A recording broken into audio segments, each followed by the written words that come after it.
We're not rearranging deck chairs on the Titanic tonight. We're putting coal in the boiler and setting a course for the iceberg. So what does this bill do? And I'm going to try to look at the good things and the bad things, because not everything in the big beautiful bill is bad. There are some beautiful parts of it, but it's the bigness itself that is the problem. So in nominal terms, 2025 spending based on the Republican budget resolution and the big beautiful bill will be 49% higher than it was when Thomas Massie gave that speech. Fiscal year 2019, the last year before the pandemic. 49% higher. And in real terms, it's 25% higher. Spending as a percent of GDP is increasing from 2019, which was 21.3%, to 23.8% in 2025 under the big beautiful bill. That's a 12% increase in the total size of government in just those years. Think about how unsustainable that is. Now, guys like Chip Roy have come in and said that the Medicaid provisions in the big beautiful bill, and there are some reforms, including some reforms to Obama level expansion of Medicaid, although not explicitly, but targeting the same population that Obamacare expanded. Chip Roy says, not nearly enough. And the few dissident voices are saying, if we really want to be honest about tackling our debt and stopping careening over this fiscal cliff, our goal should be get back to 2019, 2020, before all of these trillions of new emergency spending, because what they did is they ratcheted up the baseline.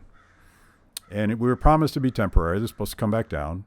Government never comes back down. It's always permanent.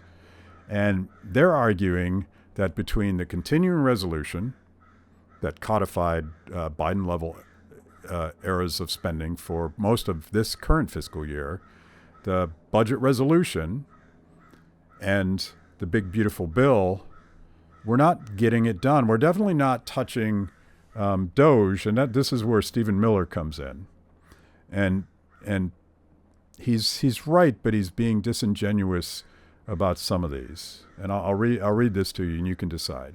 I've seen a few claims making the round on the big beautiful bill that require correction.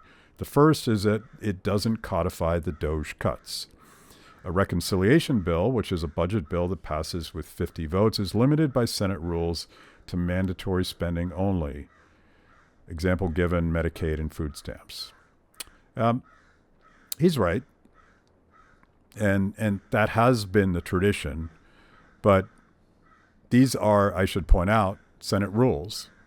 And I should point out, going back to what Harry Reid and Nancy Pelosi did, those extraordinary games that they played to pass Obamacare after they lost a filibuster-proof majority in the Senate, suggests that if the Senate makes the rules, the Senate can change the rules, and the so-called Byrd rule and the relevance to budget reconciliation can certainly be reimagined to deal with discretionary cuts. But there's other ways to do the DOGE cuts, assuming they're all discretionary, and they're not. There are some mandatory proposals that Elon Musk was proposing that very much should be explored as well. They're not in the big beautiful bill as far as I can tell. The mandatory cuts that Elon Musk proposed are not in the big beautiful bill. But it's mostly discretionary, per Steve Miller's point. And I'll get back to that, because there is an expedited process to do discretionary spending cuts as well that have to start with the White House. But that's Rand Paul's point, and I'll get to that in a minute. But I'm still quoting from Stephen Miller. He just said that the Senate rules on budget reconciliation are sacrosanct. Keep that in mind. Quote, I've also seen claims the bill increases the deficit. This lie is based on a CBO accounting gimmick. Income tax rates from the 2017 tax cut are set to expire in September. They were also planned to be permanent. They were always planned to be permanent. CBO says maintaining current rates add to the deficit, but by definition, leaving these income tax rates unchanged cannot add 1 penny to the deficit. The bill's spending cuts reduce the deficit against the current law baseline, which is the only correct baseline to use. 2 points there. He just told us that reconciliation rules are sacrosanct. And the reason that the 2017 tax cuts expire is that they used reconciliation to pass them under the first Trump administration. And under reconciliation, you can either go with a 10-year window, which limits the cost, the scoring cost, or you could have made them permanent. But they couldn't make them permanent because they didn't have the votes to do that. So they used reconciliation to do a 10-year bill. So it's not a lie. It's the same rules that they passed the tax cuts with, and now they're constrained by those same rules. But this is the thing that just annoyed the heck out of me. He says that the bill's spending cuts reduce the deficit against the current law baseline, which is the only correct baseline to use. I'm old enough to remember when we all mocked, fiscal conservatives, Republicans, almost to a person, mocked current services budgeting because it is the ultimate lie in fiscal policy in Washington, D.C. Let me give you an example. Current services budgeting is like a fat guy who's been gaining 10 pounds a year for the last 10 years, goes on a diet, succeeds in only gaining 8 pounds instead of 10 pounds, and declares that he's reduced the deficit, his fat deficit, by 2 pounds. That's what current services budgeting is all about. So he's not saying that the big, beautiful bill is reducing the deficit. He's saying that the big, beautiful bill apparently reduces the deficit relative to just how big it was going to get otherwise. I'm not impressed. Maybe he is. So he goes on, but I'm perhaps going too deep down the rabbit hole there. The bottom line is that, and Stephen Miller says this as well, they've done some meaningful entitlement reforms in the context of budget reconciliation that go after welfare spending and go after the Medicaid population, specifically focused on undocumented illegal immigrants and the Medicaid expansion population that happened under Obamacare. I'm going to assume that all of those reforms are real and meaningful, but it's important to know that that 1.6 trillion number that Stephen Miller is talking about in entitlement savings is incredibly backloaded. Virtually none of those savings will happen in 2025 or 2026. They will happen further and further out in that 10-year budget window. By that time, I'm going to predict that Republicans don't control the presidency, the House, and the Senate, and that some future Congress, some future administration will happily roll back any potential savings in that number that they're claiming credit for right now. And this is the fundamental basis of Chip Roy's criticism of the bill. Now, there's another thing that I think is even more disingenuous. There appears to be about $350 billion in new spending in the big, beautiful bill. That's right, a deficit reduction plan. We're going to tackle the debt. We're going to fund tax cuts. They're increasing spending on a bunch of other stuff. Now, you probably know what some of this is. It is inexplicably a massive increase in defense spending. Supposedly, this is the administration that wants to get us out of wars. Supposedly, under Doge, we were going to actually audit the Department of Defense for the first time. They can't pass an audit. We don't know where they're spending their money, but we're increasing defense spending. We're also increasing funding for the border. Maybe you support that.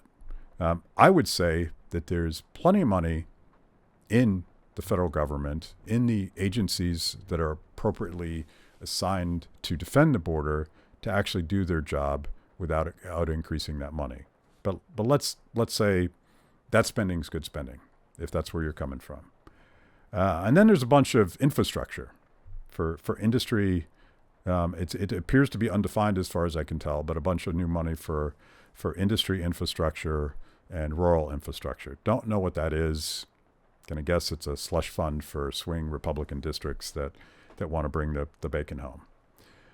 In order to, everything I just mentioned is historically discretionary spending. Stephen Miller says you can't do discretionary cuts like DOGE under budget reconciliation, but somehow they're increasing what has traditionally been discretionary spending in budget reconciliation. And they're doing it, apparently, by making it mandatory spending. What an insanely stupid idea to expand, like right now, the vast majority of the budget, and the reason that it burns out of control is mandatory spending. It requires actual legislation from Congress. It has to get past the filibuster. It has to be signed by a president. If you actually want to reform the big entitlement programs and a number of other now mandatory spending programs, like a lot of the programs under Obamacare, it's almost impossible to do it. So now we're adding mandatory defense spending, mandatory border security spending, mandatory infrastructure spending. Well, we have to get through reconciliation. But we can't do anything about DOGE. We can't do anything about the Department of Education. We can't do that stuff because that's discretionary spending. So maybe they're playing games. Maybe they're not being really honest. And here's where Rand Paul has come in. His criticisms pretty much mirror everything that Thomas Massie said about the big, beautiful bill in the House and the budget resolution in the House and the continuing resolution in the House. Rand Paul's been right there, lockstep, every step of the way. But he's focused more on presidential impoundment and the president's ability to send a formal rescission bill to the House and Senate through a similar expedited process that only requires 50+1. So we can, in fact, do discretionary spending. We could do all of the DOGE cuts. We could do the $2 trillion in DOGE cuts that Elon Musk originally was talking about. We could do this through a similar process to budget reconciliation. And here's what he said. Here's a tweet from Rand. Congress can't cut spending through DOGE without the president sending a formal rescission bill. That's the law. It only takes a simple majority to pass, but so far no bill has been sent. In this case, Congress is waiting on the White House. For over a month, we've heard rumors of a $9 billion rescission, $8 billion in foreign aid, $1 billion from NPR, but it never happened, mainly because weak Republicans threatened to vote no. $9 billion is a rounding error, but it's something. Caving to big spending Republicans is business as usual for the GOP. The Senate's big, beautiful bill jacks up the debt ceiling by $5 trillion in its current form. No Congress in American history has ever approved a hike that massive. All the while, interest on the debt now tops $1 trillion a year. Thank you for watching Kibbe on Liberty. You can watch new episodes every Wednesday anywhere that you consume podcasts, on YouTube, on Apple, on Spotify, whatever. Watch, click, like, check it out.